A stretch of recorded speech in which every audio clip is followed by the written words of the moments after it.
പ്രിയ സുഹൃത്തുക്കളെ, ഈ റമദാനിലെ ഫസ്റ്റ് വെള്ളിയാഴ്ച ദുബായ് റിഗയിലെ പള്ളിയിൽ കൂടി നല്ല ആളുകളുണ്ടായിരുന്നു. ഒരുപാട് പഴയ സുഹൃത്തുക്കളെ കാണാൻ കഴിഞ്ഞു.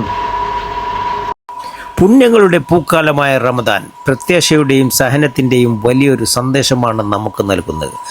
റമദാനെക്കുറിച്ച് ചുരുക്കത്തിൽ ഇങ്ങനെ പറയാം: ആത്മശുദ്ധീകരണത്തിൻ്റെ കാലം.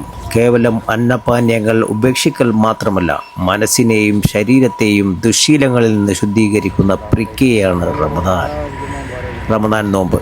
സഹനവും പരീക്ഷണവും വിശപ്പിൻ്റെ വിലയറിയാനും ക്ഷമ ശീലിക്കാനും ഈ മാസം നമ്മെ പഠിപ്പിക്കുന്നു. മറ്റുള്ളവരുടെ കഷ്ടപ്പാടുകൾ തിരിച്ചറിയാൻ ഇത് സഹായിക്കുന്നു.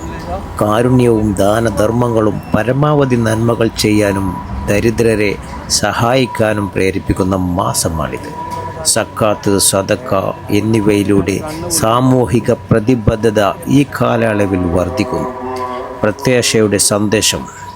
ഖുർആൻ അവതരിപ്പിച്ച മാസമെന്ന നിലയിൽ ആത്മീയമായ ഉന്നതിക്കും പാശ്ചാത്താപത്തിനും ഈ സമയം വിനിയോഗിക്കുന്നു.